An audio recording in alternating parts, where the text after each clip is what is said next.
All right, let's get right into it. We're looking at something that sits at a very strange intersection, a place where high-tech intelligence meets ancient scripture. We're talking about Project Oracle, or as some call it, the Silicon Bible. Think about that for a second. The CIA didn't build an AI to write code, they built it to see the future. This is the core of what we're digging into. It completely reframes why the CIA got into big data in the first place. It wasn't just about watching us now. It seems they were looking for something else, something much, much older. So to really wrap our heads around this, we have to go back, way back to the beginning. And like so many of these deep, intelligent stories, it doesn't start with some big explosion. No, it starts with something quiet, almost invisible, a whisper, a name on a contract. It really all started with just a name, a single word. But this one word would become the bridge between the secret world of spies and the brand new, exploding empire of Silicon Valley.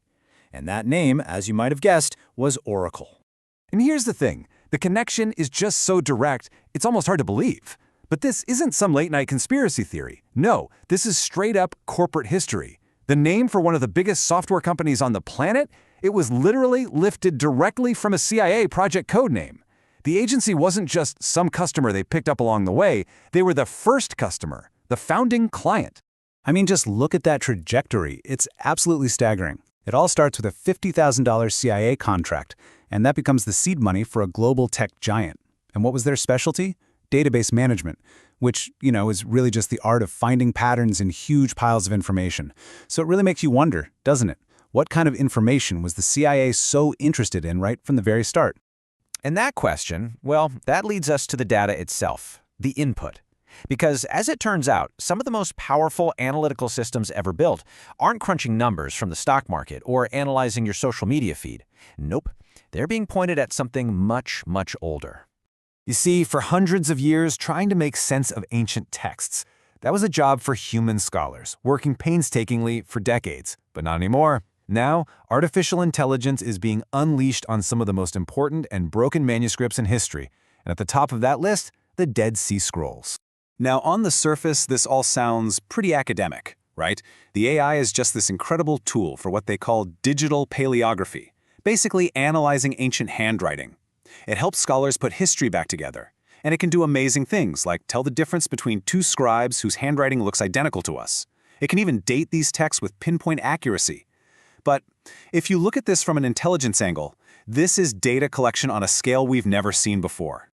And that gets us to the really crucial part. It's not just about what the AI is reading, it's about how it's reading it. See, it's not just scanning words for meaning, it's hunting for patterns.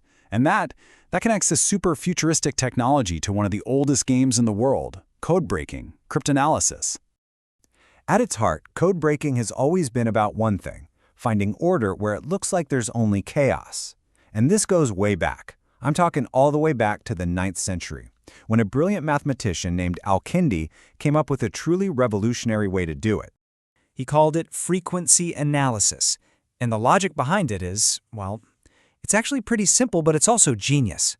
The idea is that every language has a kind of statistical fingerprint. Certain letters just show up more than others, right? E is the most common in English. So if you count up the symbols in a secret message and compare them to the normal letter frequencies, you can start swapping them out and, bam, you break the code. Al-Kindi proved that even when someone's trying to hide something, there are always patterns. And an AI? Well, an AI can see patterns that Al-Kindi couldn't even have imagined.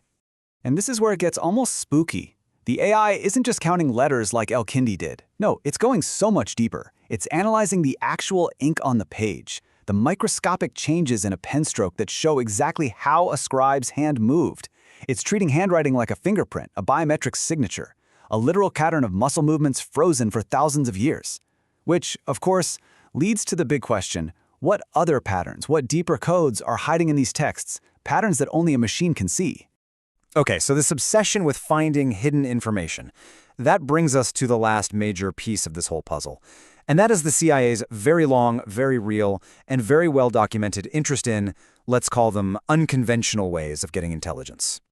For decades, we're talking decades, U.S. intelligence agencies poured millions of dollars into a totally different kind of intel gathering. You can see the project names right here, Stargate, Grill Flame. They were all investigating psychic phenomena. Things like remote viewing, ESP, even seeing the future. And look, these weren't some side hustle experiments. These were official, government-funded programs designed to try and see beyond the limits of what we know. So, you gotta ask, why? Why spend all that time and all that money for decades chasing abilities that mainstream science says are impossible? Well, the goal was always the same, no matter what they called the project. It was about getting information you couldn't get any other way. To see things far away, or maybe, just maybe, to see things that haven't happened yet. They were searching for a real-life oracle. All right, let's put all the pieces on the table. You have an intelligence agency that's obsessed with predicting the future. You have a massive tech company born from that same agency that specializes in finding patterns. And now, you have an AI trained on the most sacred, most prophetic texts humanity has ever produced.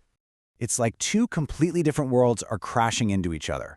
On one hand, you have ancient mystics looking for divine patterns in holy books to try and understand what's coming.